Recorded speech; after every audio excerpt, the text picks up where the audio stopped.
Let's start the today's class. Last class में हम जो एटॉमिक स्ट्रक्चर चैप्टर है उसके एमसीक्यूज को डिस्कस कर रहे थे, तो उसी को आगे कंटिन्यू करते हैं।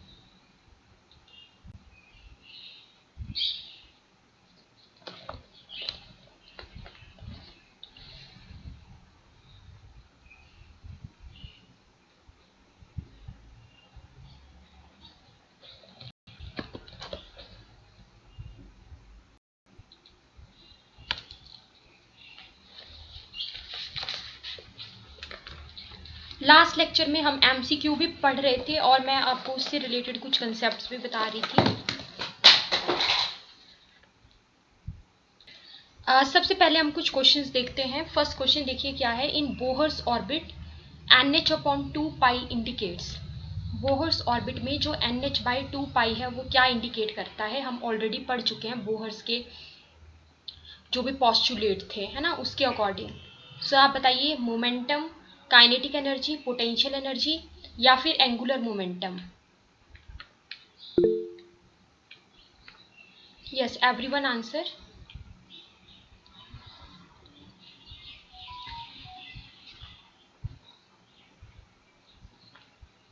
We had discussed these.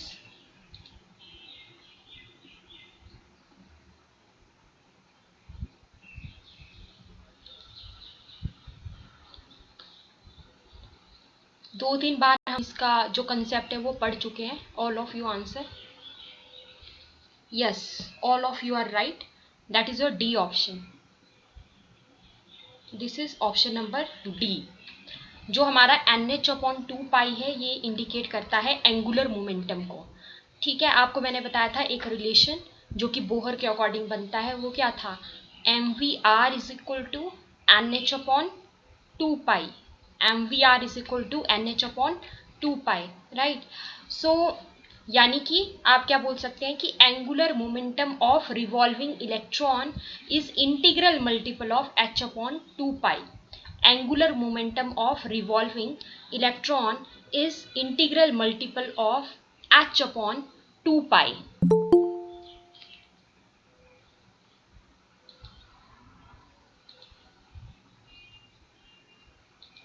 ये हमारे बोहर के अकॉर्डिंग आ जाता है। ठीक है, तो ये वाला रिलेशन जो आपको बताया था लास्ट टाइम, ये भी ध्यान रखना है, इसको भी नोट डाउन कर लीजिए एंड रिवाइज कर लीजिए। MVR is equal to NH/2 ठीक है, इसमें n की वैल्यू 1 2 3 4 एंड सो ऑन हो सकती है, डिपेंडिंग अपॉन कि आपके क्वेश्चन में कौन से ऑर्बिट की बात हो रही है। जैसे मान लो आपके क्वेश्चन में बात हो रही है कि electron is revolving in the second orbit, तो n की वैल्यू 2 डालेंगे, है ना। अगर क्वेश्चन में बात हो रही है कि electron is revolving in the third orbit, then n की वैल्यू जो है वो 3 पुट करेंगे। सो m यहाँ पे क्या होता है, मास ऑफ इलेक्ट्रॉन, v होता है velocity, r is the radius of orbit, h is the Planck's constant जिसकी वैल्यू हमें पता है क्या होती थी, 6.63 इंटू 10⁻⁻34 जूल सेकेंड। ये प्लैंक्स कांस्टेंट की वैल्यू होती है। और जो n होता है हमारा, that is our principal quantum number. This is our principal quantum number. Next question की तरफ चलते हैं। नेक्स्ट क्वेश्चन में देखिए क्या बोला गया है, what is the maximum number of electrons that can be associated with the following set of quantum numbers. ये सेट ऑफ क्वांटम नंबर्स आपके पास गिवन है। n की वैल्यू 3 आपको दी गई है। n होता है, स्मॉल n होता है हमारा प्रिंसिपल क्वांटम नंबर, ये होता है प्रिंसिपल क्वांटम नंबर। ठीक है, इसकी वैल्यू स्मॉल n की वैल्यू 3 गिवन है और l जो होता है, स्मॉल l होता है azimuthal quantum number.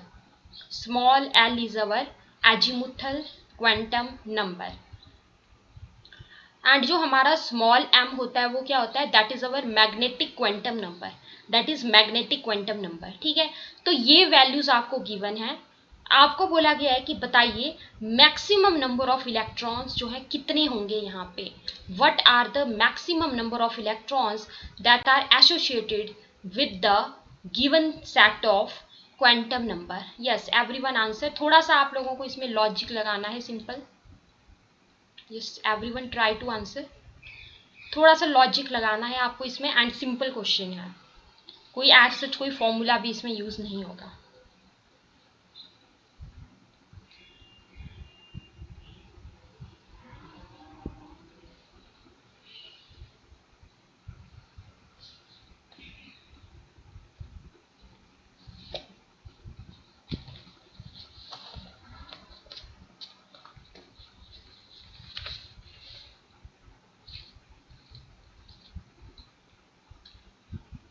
Yes, any answer coming?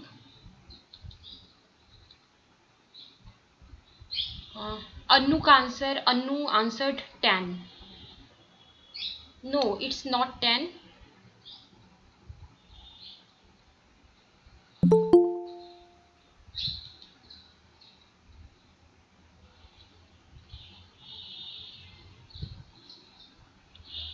It's not 10. I will tell you how you will solve this. Actually आपके क्वेश्चन में बोला गया है मैक्सिमम नंबर ऑफ इलेक्ट्रॉन्स बताइए that can be associated with the following set of quantum numbers, right. So देखिए होता क्या है कि जो हमारे पास, जैसे सबसे पहले तो हम देखेंगे कि ये हमारा कौन सा ऑर्बिटल है। क्वांटम नंबर के आधार पे आप देखेंगे कि अगर आपके पास n की वैल्यू जो है आपके क्वेश्चन में 3 गिवन है, l की वैल्यू जो है 1 गिवन है एंड m की वैल्यू जो है -1 गिवन है। I think one new student has joined, एक न्यू स्टूडेंट ने ज्वाइन किया है। सो मैं आपको बता देती हूँ कि हम जो है एटॉमिक स्ट्रक्चर वाला जो आपके सिलेबस का चैप्टर है, ठीक है, एटॉमिक स्ट्रक्चर के हम एमसीक्यू डिस्कशन कर रहे हैं, प्लस उसमें साथ में जो भी कंसेप्ट आएंगे बीच में वो भी मैं आपको बताती जा रही हूँ। सो एटॉमिक स्ट्रक्चर जो चैप्टर है उसके हम एमसीक्यू डिस्कशन कर रहे हैं, ओके, जिसमें हम अभी क्वेश्चन डिस्कस कर रहे हैं कि what is the maximum number of electrons that can be associated with the following set of quantum numbers. ठीक है, हमारे पास 4 क्वांटम नंबर्स होते हैं। एक होता है हमारा principal quantum number, principal quantum number, ठीक है, जिसको हम स्मॉल n से डिनोट करते हैं। दूसरा हमारा होता है एजीमुथल क्वांटम नंबर, जो हमारा एजीमुथल क्वांटम नंबर होता है इसको स्मॉल l से डिनोट करते हैं। तीसरा होता है मैग्नेटिक क्वांटम नंबर, तीसरा क्या होता है, third one is the magnetic quantum number. तो जो हमारा मैग्नेटिक क्वांटम नंबर होता है इसको डिनोट किया जाता है स्मॉल m से, ठीक है। तो आपके क्वेश्चन में ना इनकी वैल्यूज गिवन है, अगर आप ध्यान से देखेंगे तो आपके क्वेश्चन में इनकी वैल्यूज गिवन है, मतलब n की वैल्यू, l की वैल्यू और m की वैल्यू आपके क्वेश्चन में गिवन है, ठीक है। मतलब आपको बोला गया है कि बताइए मैक्सिमम नंबर ऑफ इलेक्ट्रॉन्स कितने होंगे यहाँ पे, राइट। सो देखिए सबसे पहले तो आप ये देखिए कि यहाँ पर आपका सबशेल कौन सा बनेगा। देखिए मैंने आपको बताया था कि अगर आप SPDF की बात करते हैं, है ना, SPDF की अगर हम बात करते हैं, सो S के लिए n की वैल्यू कितनी होती थी, 1 से स्टार्ट करते हैं सिंपल काउंटिंग, है ना, 1 2 3 4। S के लिए n की वैल्यू 1, P के लिए 2, D के लिए 3 और F के लिए 4, राइट। L की वैल्यू अगर आपको लिखनी है तो L की वैल्यू में आपको बस यहाँ से एक एक जो है वो कम कर देना है, मतलब 0 1 2 3, राइट। अब आपके क्वेश्चन में देखिए n इज इक्वल टू 3 दिया गया था, तो मतलब आपके जो ऑर्बिटल है उसका नाम तो 3 से ही होगा, ठीक है, उसका नाम तो 3 से ही होगा। लेकिन आप देखेंगे कि l इज इक्वल टू 1 किसके लिए होता है, तो l इज इक्वल टू 1 किसके लिए होता है, l के लिए होता है ना। तो कौन सा ऑर्बिटल बनेगा, 3p ऑर्बिटल। देखिए l इज इक्वल टू 1 किसके लिए होता है, p के लिए होता है ना। उसी तरीके से जैसे मान लीजिए आपके क्वेश्चन में अगर n की वैल्यू 2 दी होती, ठीक है, और l की वैल्यू जो है 0 दी गई होती, तो आप क्या बोलते कि कौन सा ऑर्बिटल है। n की वैल्यू 2 है, l की वैल्यू 0 है, तो आप बोलते कि आपका ऑर्बिटल क्या है, 2s ऑर्बिटल है, राइट, यही आपने बोलना था। देखिए n की वैल्यू के आधार पे आप स्टार्टिंग का बताएंगे कि 2 है या क्या है ना, और उसके बाद s है, p है, d है या f है, ये आप बताएंगे l की वैल्यू के आधार पे, ठीक है। तो अगर l की वैल्यू 0 है तो आपको पता है कि l की वैल्यू 0 जो है वो s ऑर्बिटल के लिए होती है ना, तो आप बोलेंगे कि आपका 2s सबशेल है। अब यहाँ पे इस केस में कौन सा था, इस केस में जो है हमारा कौन सा था, 3p सबशेल था, राइट।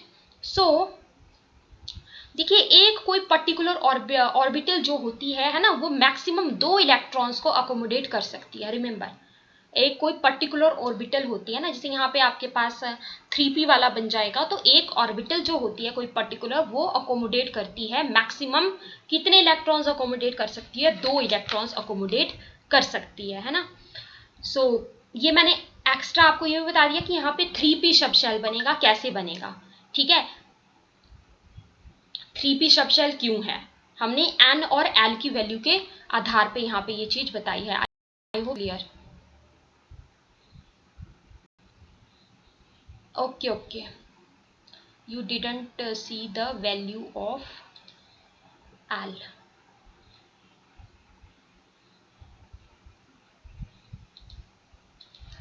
Okay, no issue. यहाँ पे आप देख लेंगे कि मैक्सिमम नंबर ऑफ इलेक्ट्रॉन्स एक पर्टिकुलर ऑर्बिटल जो है कितने अकोमोडेट कर सकती है, 2 इलेक्ट्रॉन्स। ठीक है, तो आंसर आ जाएगा 2। नेक्स्ट क्वेश्चन की तरफ चलते हैं। नेक्स्ट क्वेश्चन में ध्यान से देखिएगा, क्वेश्चन में बोला गया है the energies E1 and E2 of 2 radiations are 25 electron volt and 50 electron volt respectively. ठीक है, देखिए आपके पास 2 एनर्जीज की वैल्यू गिवन है। एक आपके पास गिवन है एनर्जी E1 जिसकी वैल्यू दी है 25 इलेक्ट्रॉन वोल्ट। दूसरी एनर्जी आपको गिवन है E2 जिसकी वैल्यू दी गई है 50 इलेक्ट्रॉन वोल्ट। ठीक है, आपको बोला गया है कि इनके वेवलेंथ्स के बीच का रिलेशनशिप बताइए, the relationship between their wavelengths, है ना। मतलब वेवलेंथ को हम किससे डिनोट करते हैं, लैम्डा से डिनोट करते हैं। ठीक है, चलिए मान लेते हैं कि एक जो हमारे पास वेवलेंथ है वो क्या हो जाएगी, λ1। दूसरी वेवलेंथ हमारे पास क्या हो जाएगी, λ2, है ना। रिलेशन बताना है हमें वेवलेंथ्स के बीच में, तो जो कि हमारा क्या आ जाएगा, λ1 और λ2, है ना। मतलब इनके बीच में आपको रिलेशनशिप बताना है, राइट। सो एनर्जी अगर आपको गिवन है, एनर्जी की बात हो रही है और साथ में लैम्डा की बात हो रही है ना, तो आपने एक रिलेशन पढ़ा होगा, एक इक्वेशन बनता है हमारे पास, क्या बनता है, E इज इक्वल टू, बहुत ही फेमस इक्वेशन है, E is equal to HC by lambda. E is equal to HC by lambda. Okay, जैसे जो प्लैंक्स क्वांटम थ्योरी है, जो हमारा प्लैंक्स क्वांटम थ्योरी है, उसके अकॉर्डिंग हम एक रिलेशनशिप लिखते हैं। देखो ये जो मैंने आपको बताया ये किसके अकॉर्डिंग आता है, ये हमारा आता है प्लैंक्स क्वांटम थ्योरी के अकॉर्डिंग, ये आता है प्लैंक्स क्वांटम थ्योरी के अकॉर्डिंग। ठीक है, प्लैंक्स क्वांटम थ्योरी के अकॉर्डिंग जो E है वो किसके बराबर होता है, h न्यू के बराबर होता है। ठीक है, E हमारा h न्यू के बराबर होता है, तो हमें पता है कि न्यू जो है वो किसके इक्वल होता है, C बाय लैम्डा के इक्वल होता है। ठीक है, न्यू C बाय लैम्डा के इक्वल होता है। ठीक है, अब प्लैंक्स क्वांटम थ्योरी के अकॉर्डिंग हम ये रिलेशनशिप ऑलरेडी पढ़ चुके हैं, तो इसमें आपको कोई भी प्रॉब्लम नहीं आने वाली है। तो E आपका यहाँ पर एनर्जी हो गया, H आपका यहाँ पर प्लैंक्स कांस्टेंट हो गया। ठीक है, और C क्या हो गया आपका, that is the velocity of light in vacuum, that is velocity of light in vacuum, जिसकी वैल्यू कितनी होती है, 3 × 10⁸ मीटर पर सेकेंड, है ना। ये आप लोगों को पता होगा। न्यू क्या है यहाँ पे, फ्रीक्वेंसी है। न्यू C बाय लैम्डा के बराबर भी होता है ना। तो मतलब ये वाला जो यहाँ पे रिलेशनशिप आता है ना प्लैंक्स क्वांटम थ्योरी का, इसी को हम कैसे लिख सकते हैं, E is equal to HC by lambda भी लिख सकते हैं, है ना। ये आपको यहाँ पे यूज करना है और सिंपल सा है, कंपेयर करेंगे आप दोनों रिलेशंस को। मैं आपको बताती हूँ कैसे करना है, आप थोड़ा सा ट्राई करिएगा। ठीक है, तभी आपको कॉन्फिडेंस गेन होगा अगर आप खुद से ट्राई करेंगे। देखो आपको क्या करना है ना, यहाँ पे ये वाला जो रिलेशनशिप है ये आपको यूज करना है, राइट। E1 की वैल्यू आपको गिवन है, मतलब पहले आपको ये वाला जो रिलेशनशिप है ना, इसमें E1 मान के चलना है। E1 is equal to HC by lambda 1। ठीक है, H और C तो कॉमन ही होगा ना दोनों में, H की वैल्यू तो नहीं बदलने वाली है, H की वैल्यू तो प्लैंक्स कांस्टेंट होता है ना H, उसकी वैल्यू तो वही रहने वाली है, 6.63 × 10⁻⁻34। H की वैल्यू तो अपने पास वही रहने वाली है जो एज इट इज है, राइट। C की वैल्यू की अगर हम बात करें तो C की जो वैल्यू होती है वो कितनी होती है, 3 × 10⁸, है ना। तो मतलब ये तो वैसे भी एक दूसरे के से कैंसिल ही हो जाएंगी, HC और HC, है ना, क्योंकि E2 के केस में भी वही होगा, HC बाय लैम्डा 2, है ना। एक मान लीजिए इक्वेशन नंबर 1, दूसरा मान लीजिए इक्वेशन नंबर 2, कंपेयर करिए दोनों इक्वेशन को, आपका आंसर आ जाएगा। E1 और E2 की वैल्यू आपको गिवन है। Yes everyone solve.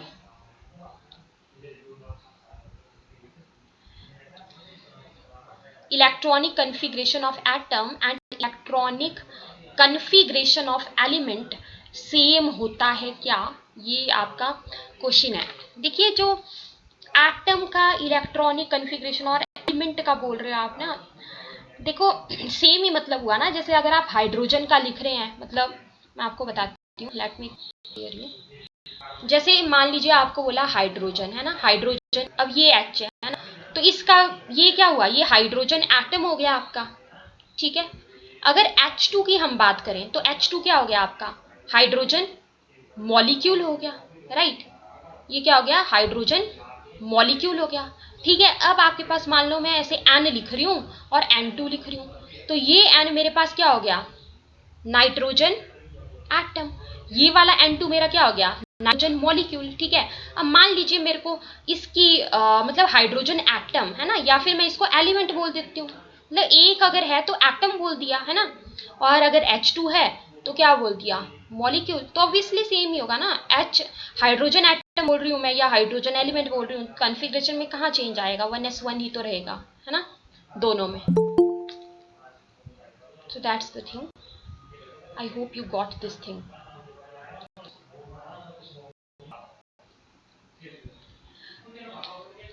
यस, आप क्या न्यू स्टूडेंट हो, आज ही आपने लेक्चर अटेंड किया है cargo,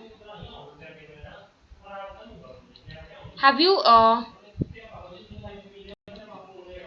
joined only today, new batch? Okay, तो अगर आपने वो जो प्रीवियस जो लेक्चर्स हैं एटम्स के वो नहीं देखे होंगे, बहुत इंफॉर्मेटिव हैं, तो आपको ऐप के ऊपर सारे प्रीवियस लेक्चर्स अवेलेबल होंगे, ठीक है। आप वहाँ से उसको कंप्लीट कर सकते हैं, एटम्स के जो प्रीवियस लेक्चर्स हमारे कंप्लीट हो चुके हैं, ठीक है। अगर किसी ने कोई न्यू है या किसी ने प्रीवियस जो लेक्चर्स हैं वो अटेंड नहीं किए हैं, सो इस क्वेश्चन को सॉल्व करिएगा। वेवलेंथ्स λ1 और λ2 के बीच में रिलेशनशिप, बी के लिए वेवलेंथ 1:2, बी ऑप्शन देखते हैं एक बार। यस, गुड, बी ऑप्शन ही इसका आंसर आएगा। बाकी लोग भी देख लीजिए कैसे। हमारे पास जो है E1 गिवन था, ठीक है, दो एनर्जीज की वैल्यू गिवन थी। E1 हमें गिवन है कितना, 25 इलेक्ट्रॉन वोल्ट, E2 हमें गिवन है 50 इलेक्ट्रॉन वोल्ट। ये दो वैल्यूज हमें गिवन है एनर्जीज की। सो अगर आप E1 लिखेंगे तो कैसे लिखेंगे, hc/λ1, उसी प्रकार से E2 लिखेंगे तो कैसे लिखेंगे, hc/λ2, ठीक है। तो E1/E2, अब दोनों चीजों को कंपेयर कर लीजिए। E1/E2 इज इक्वल टू, इसको मैं मान लेती हूँ फर्स्ट इक्वेशन, इसको मान लेती हूँ सेकेंड इक्वेशन। ये आ जाएगा हमारा hc/λ1 मल्टीप्लाई बाय, अब ये डिवाइडेड बाय में है ना, तो मतलब कैसे लिखूंगी, λ2/hc, है ना, डिवाइडेड बाय में आप देख लीजिए, राइट। सो इसीलिए मैं बजाय λ1/hc लिखने के कैसे लिखूंगी, मतलब मैं यहाँ पे ऐसे भी तो लिख सकती थी hc/λ2, लेकिन आप समझ रहे होंगे कि क्यों लिखा मैंने, क्योंकि ये E2 जो है अपॉन में है ना, तो इसीलिए λ2/hc करके लिखा। तो hc से hc तो ऐसे कैंसिल ही हो जाएगा यहाँ से। सो देखिए E1/E2 क्या आ जाएगा आपका, λ2/λ1, राइट। E1 की वैल्यू कितनी थी, E1 की वैल्यू कितनी थी हमारी, 25 इलेक्ट्रॉन वोल्ट, ठीक है। E2 की वैल्यू कितनी थी, 50 इलेक्ट्रॉन वोल्ट। तो ये क्या आ जाएगा, λ2/λ1 आ गया, सिंपल है। तो आगे आप देखेंगे आपका आंसर आ जाएगा हमारा 1/2 is equal to λ2/λ1. This implies λ1 is equal to 2 times of λ2 आ गया। देखिए, एनी डाउट, किसी को कोई डाउट किसी टाइप का इस क्वेश्चन में, और सबको क्लियर है, एक बार बताइए चैट में। All of you tell me the chat box, are you clear with this question, how this answer came and what we are using in the form of the relation? We are using Planck's quantum theory के according जो हमारा relation आता है ना, E is equal to hc/λ, है ना, वो हम यहाँ पे यूज करेंगे। तो हमारा ये हो जाएगा इजीली। तो सेकंड ऑप्शन हमारा आ गया। All of you tell me, is this clear?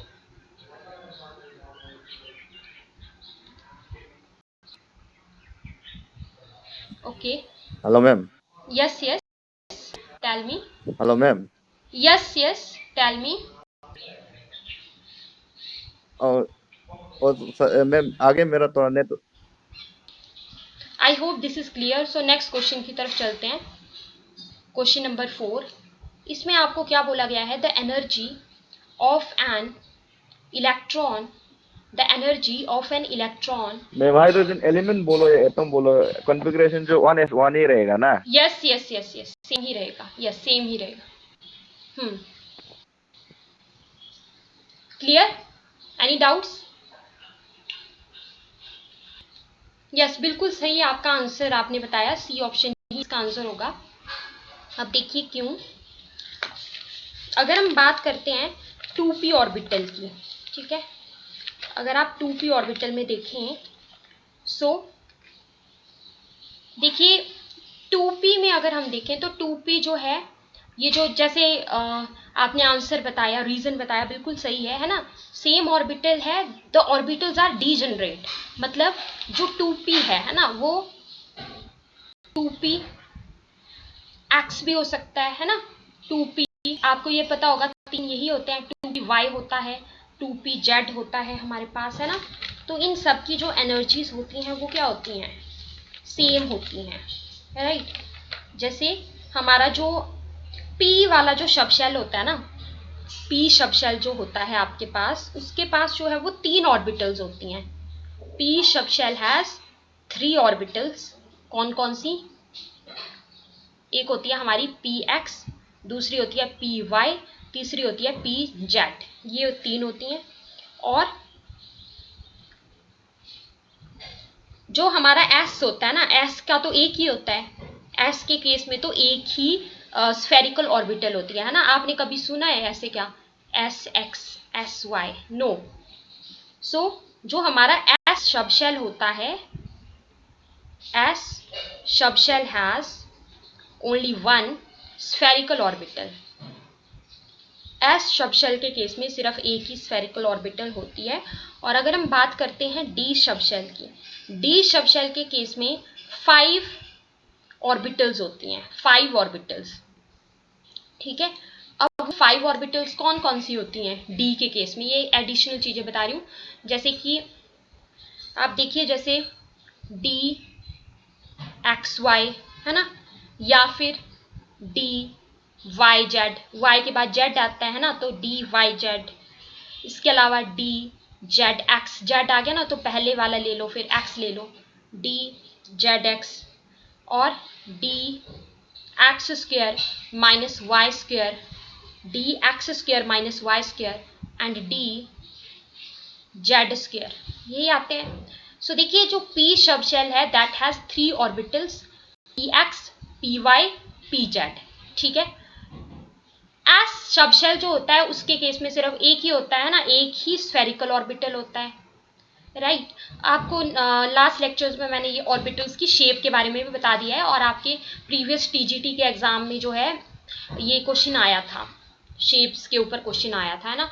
उसमें पी ऑर्बिटल की शेप पूछी थी कि कैसी होती है, तो उसका आंसर था डम्बल शेप होती है, डम्बेल शेप होती है ना? ये क्वेश्चन आया हुआ है। सो डी ऑर्बिटल के केस में अगर हम देखें तो 5 ऑर्बिटल्स होती हैं, जैसे मैंने आपको बताया, D X Y, D Y Z, D Z X, D X square से minus Y square, D Z square, ठीक है?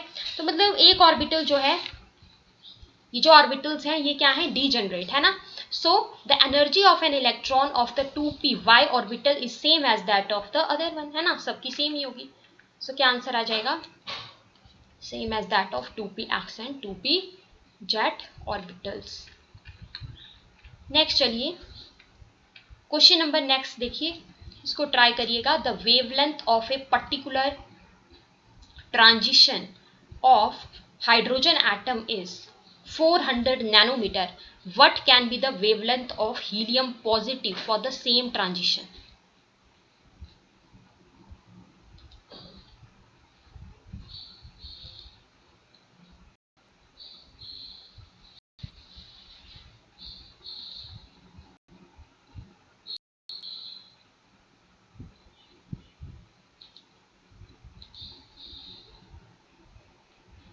Yes.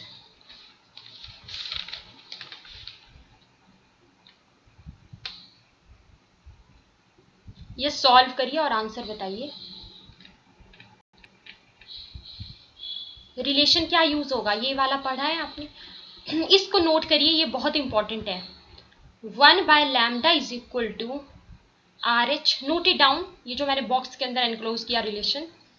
1/λ is equal to RH within bracket 1/n1 square minus 1/n2 square into Z square.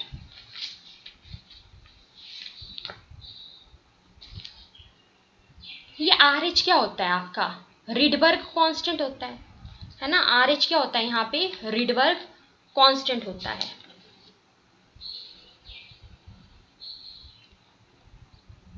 Rydberg constant जो होता है हमारा यहाँ पे R is equal to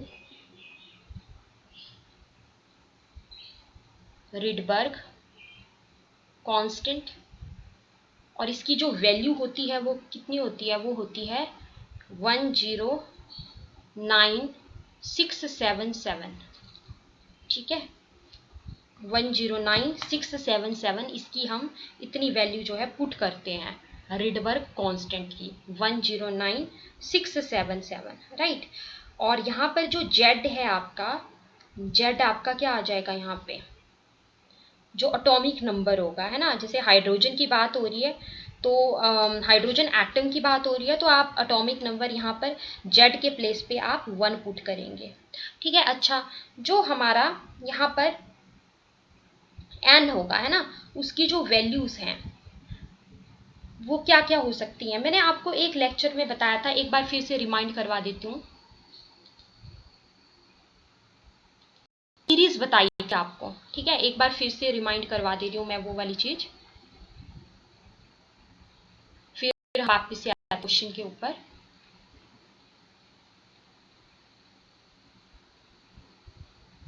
hydrogen spectrum है ना, उसमें सीरीज कौन कौन सी आती हैं ये आपको बताया था, हाइड्रोजन स्पेक्ट्रम। तो इसमें कौन कौन सी सीरीज आती हैं, इसमें आती है आपकी लाइमन, बाल्मर, पाश्चन, ब्रैकेट और पी फंड। ठीक है, ये सीरीज आती हैं इसमें। अब क्वेश्चन आता है कि कौन कौन सी, मतलब कौन सी सीरीज जो है वो कौन से रीजन में लाई करती है। ठीक है, क्वेश्चन आता है कि कौन सी सीरीज कौन से रीजन में लाई करती है। तो अगर हम देखें जो लाइमन सीरीज है, ये भी क्वेश्चन इंपॉर्टेंट है आपका। लाइमन सीरीज जो है यूवी रीजन में लाई करती है, बाल्मर सीरीज हमारी विजिबल रीजन में लाई करती है ना, और पाश्चन सीरीज आपकी इंफ्रारेड रीजन में लाई करती है, ब्रैकेट सीरीज भी हमारी इंफ्रारेड रीजन में लाई करती है, और जो हमारी पी फंड है ये भी हमारी इंफ्रारेड रीजन में लाई करती है। ठीक है, सो ये जो हमारे पास रिलेशनशिप है, ठीक है, इसमें आपको क्या करना है, सिंपली जो हमारा लैम्डा है ना, लैम्डा की जो वैल्यू है वो आप पुट करेंगे। क्वेश्चन में देखिए लैम्डा की वैल्यू आपको कितनी गिवन थी, देखो 400 गिवन थी, है ना। क्वेश्चन में लैम्डा की वैल्यू 400 गिवन थी, तो आप उसको जो है सिंपल यहाँ पे पुट कर देंगे, लैम्डा के प्लेस पे आपने 400 पुट कर दिया, is equal to RH 1/n1 square minus 1/n2 square. ठीक है, जेड की जो वैल्यू है, हाइड्रोजन एटम की बात हो रही है ना, तो हाइड्रोजन के केस में जो एटॉमिक नंबर होता है यानी कि जो जेड होता है वो हमारा कितना होता है, 1 होता है, सबको पता है। ठीक है, तो जेड की वैल्यू हम क्या डालेंगे यहाँ पे, 1 डालेंगे, राइट। तो इसको हम मान लेते हैं इक्वेशन नंबर 1। अच्छा, अब इसमें इन्होंने बात और किसकी की है, हीलियम पॉजिटिव की भी बात हो रही है, साथ ही साथ यहाँ पर बात किसकी हो रही है, हीलियम पॉजिटिव की भी हो रही है, राइट।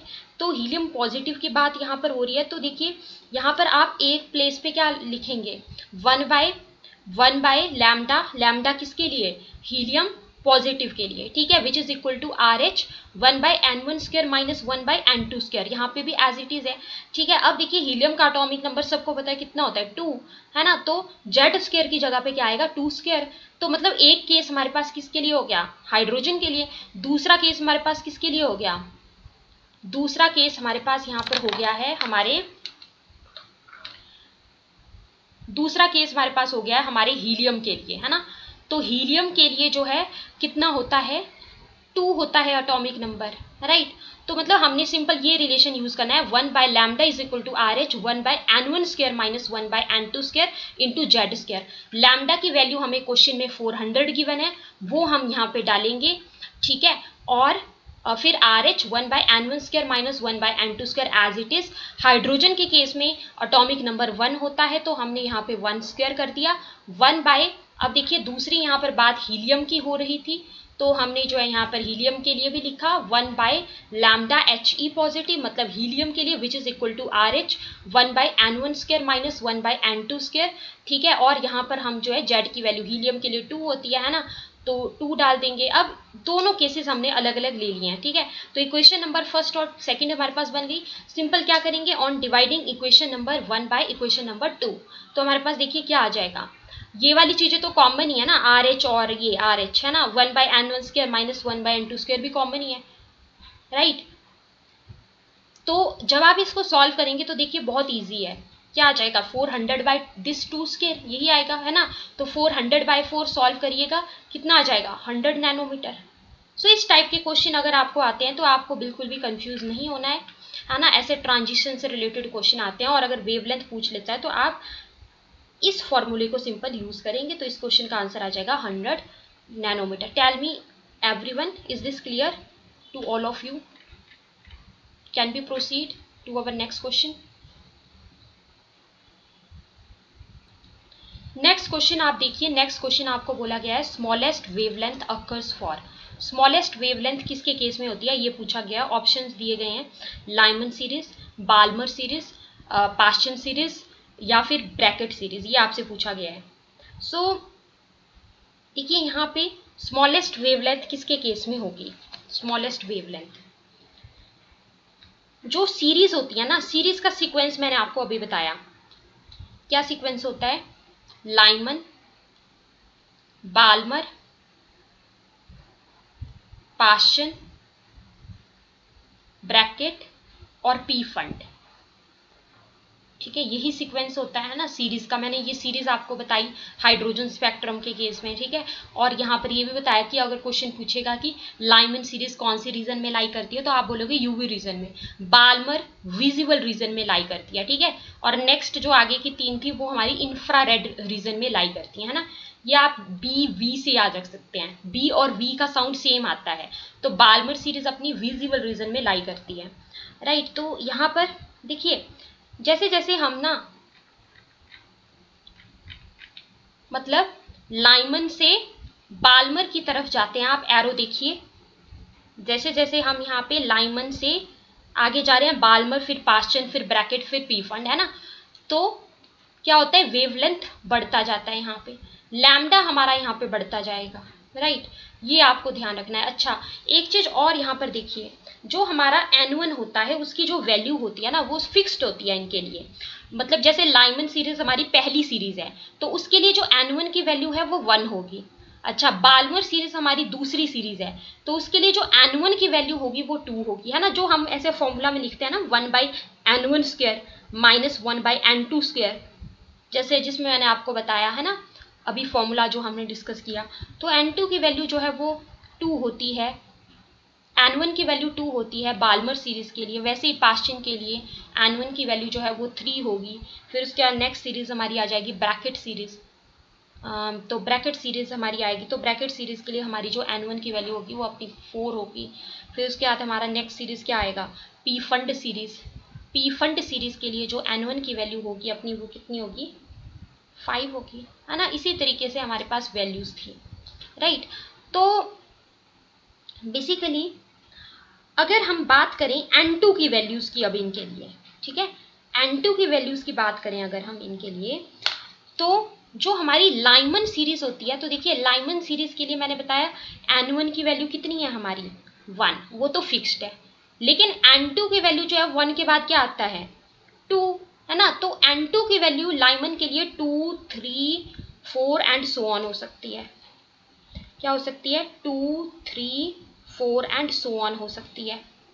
कौन सी वैल्यू, जो n2 की वैल्यू है ना लाइमन के लिए, उसकी हम बात कर रहे हैं। अब जैसे हमारी जो बाल्मर सीरीज है उसमें n1 की वैल्यू तो फिक्स्ड है 2, n2 की वैल्यू 2 के आगे जो भी है 3, 4, 5 एंड सो ऑन हो सकती है। वैसे ही पाश्चन सीरीज में जो हमारी n1 की वैल्यू है वो तो फिक्स्ड है जो कि 3 है।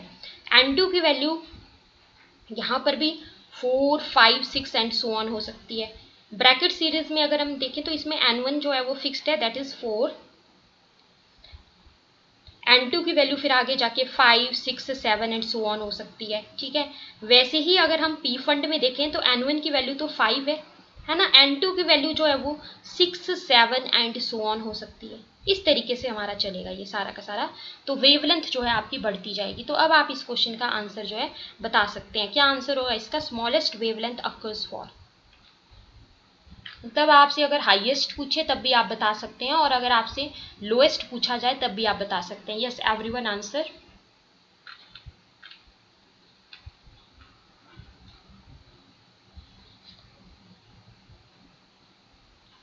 सो ए ऑप्शन हमारा यहाँ पे आ जाएगा लाइनमैन के लिए स्मॉलेस्ट वेवलेंथ। अगर आपसे पूछता है यहाँ पे कि लार्जेस्ट वेवलेंथ और सेम ही ऑप्शंस दे दिए तो आप क्या बोलेंगे।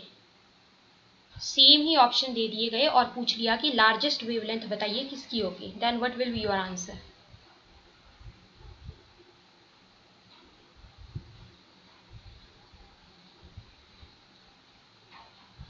Yes all of you are right. So definitely हमारा आंसर क्या होगा, ब्रैकेट सीरीज, है ना।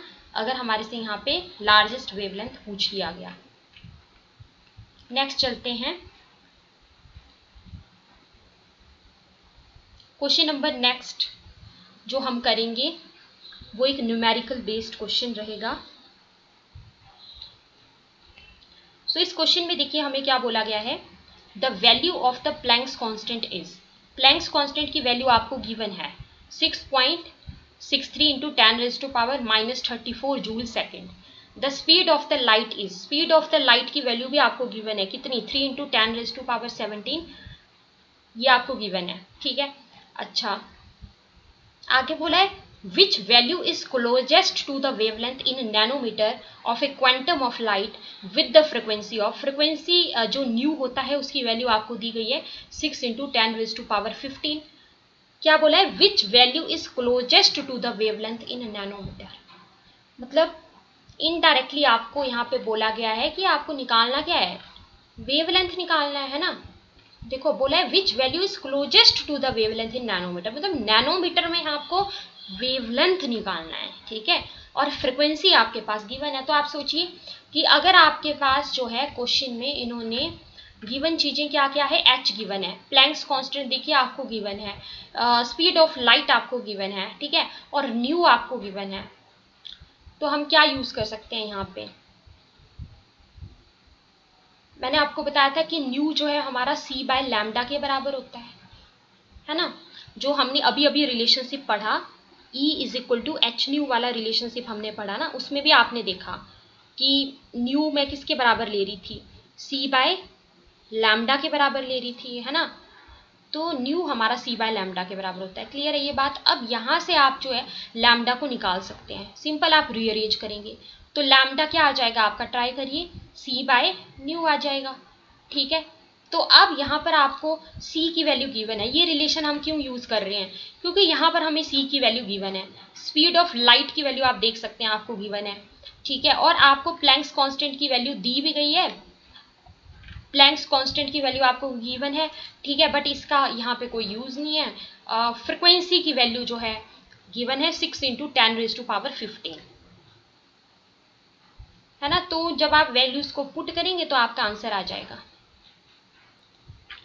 सो इस क्वेश्चन का राइट आंसर हमारे पास क्या आ गया, दैट इज अवर 50। सबका बिल्कुल सही है, 50 यहाँ पे आ जाएगा हमारा आंसर। इसका आंसर करेंगे सभी लोग, अभी अभी हमने डिस्कस किया है ये। Which of the following series of transitions in the spectrum of hydrogen atom fall in the visible region। visible region में कौन सी सीरीज फॉल करती है ये आपको बताना है। लाइमन, बाल्मर, पाश्चन या Brackett. Yes everyone tell me, visible region में कौन सी लाई करती है। इसीलिए आपको वो वाला क्वेश्चन मैंने बताया है ना, इस टाइप के क्वेश्चन यहाँ से बन जाते हैं। वो लाइमन, बाल्मर, पाश्चन, ब्रैकेट, पी1 डायरेक्ट क्वेश्चन, कौन सी सीरीज कौन से रीजन में लाई करती है। Yes everyone right, good, that is Balmer series.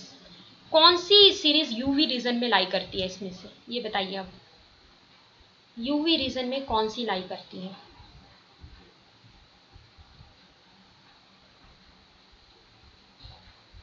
Which series fall in the UV region, that is your Lyman series। ठीक है, बाकी सारा आपको अंडरस्टूड ही है कि बाकी और सारी जो है इंफ्रारेड में लाई करेंगे। आज के लेक्चर में आपको जो भी फॉर्मूलाज वगैरह बताए हैं, ठीक है, वो आपको अच्छे से सब कुछ पढ़ लेना है एंड बाकी हम कल कंटिन्यू करेंगे। So that's all for today, okay bye.